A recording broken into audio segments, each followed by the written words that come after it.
magacaygu Cabdikariin Salebaan Cali oo ku magac dheer Abwaan Macaani waxaan halkan maanta jawaab uga dirayaa ismahan Cabdikaafi Arraweelo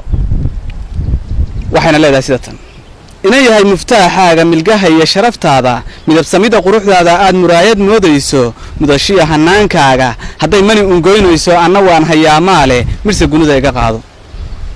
noloshiya mataaceeda masabkiyo ahdaafteeda ujeedada midowgeenu marun ii dhax qura maahan dahab igu mariin maahan ka mug weyn sidaad mooday marka hore xariir toosan xulashiya maqaam weeye marka xiga maqsuud gaara tala meel la dhiga weeye guur iyo mashxaradiisa marxabiyo gudoon weeye meherkii ku taag weeye aroos iyo milaal weeye awlaadku maamuusto mawlaha ka tuug weeye macnuhuna dahsoon weeye sadarada haddaan meershay misna miinka ka igaadshay mid baan uga gudbayaaye masalooyin maankayga marwayahay ka degi waayey balaan ku mirjilo haatan anigoo malaayiin dhan oo duni misaalkeeda kolba meel ku miisaaya lacagtuna imaanshaysay waa meerta dunidaane hadday iga madoobaato oo mawla iga qaado muxubiya jacayl gaara kol haddaadan ii muujin soo murugada maahan madaxay isii heedha Soomaalin dhihimays